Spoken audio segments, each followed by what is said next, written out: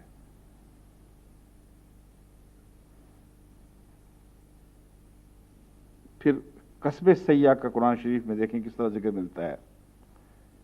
بلا من کسب سیئۃ لم تستعجلون بالسیئہ، خبردار جو سیئہ کمائے گا کوشش کر کے اس کو سزا ملے گی۔ لم تستعجلون بالسیئہ، تم سیئہ کے حصول کے لیے اتنی جلدی کیا کر رہے ہو؟ یہ کیا بھاگ دوڑ لگائی ہوئی ہے کہ ہم پہلے پہنچ جائیں سیئہ تک؟ اگر سیئہ ایسا مضمون ہے جو نفس کو برا لگتا ہے تو یہ قرآن کریم کی آیت پھر کیا معنی رکھتی ہیں؟ لازماً مانن اور اپنی کنوں کے لحاظ سے، اپنی اصلیت کے لحاظ سے ہر چیز جو معیوب ہے، بری ہے، انجام کار انسان کے مفاد کے مخالف ہے، اس کو قرآن کریم سیئہ قرار دیتا ہے، خواہ انسان کو پتہ چلے یا نہ چلے۔ پھر سیئہ وہ چیز ہے جو نقصان ضرور پہنچاتی ہے، اور سیئہ کا اصل انسان ہے، خدا کی طرف سے نہیں آتی بلکہ انسان کے اندر سے پیدا ہوتی ہے۔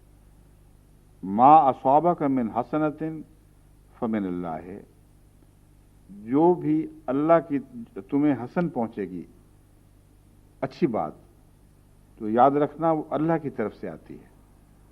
وما اصابک من سیئۃ، اور جو برائی تجھے کسی مصیبت میں مبتلا کرتی ہے، فمن نفس کا، تو وہ تیرے نفس سے پیدا ہوتی ہے۔ والحسنۃ والسیئۃ ضربان احدہما بحسب اعتبار العقل والشر، حسنہ اور سیئہ دو قسم پر ہیں، دو قسموں سے تعلق رکھتی ہیں۔ ضربان، ضرب کہتے ہیں ایک چوٹ کو، مار کو، لیکن قسم کے لیے بھی لفظ ضرب آتا ہے، مثال کے لیے بھی لفظ ضرب استعمال ہوتا ہے۔ فرمایا من جاء بالحسنۃ فلہ عشر امثالھا ومن جاء بالسیئۃ فلا یجزی الا مثلھا، کہ جو بھی حسن چیز کرتا ہے، نیکی کے کام بجا لاتا ہے، اس کو 10 گنا زیادہ ملے گا، اور جو بری بات کرتا ہے فلا یجزی الا مثلھا، اس کو اس کی برابر سے زیادہ نہیں دیا جائے گا، یعنی اس کی سزا۔ دوسری قسم حسنۃ و سیئۃ بحسب اعتبار الطبع وذلک ما یستخفہ الطبع وما ینتقلہ، حسنہ اور سیئہ اعتبار طبیعت کے لحاظ سے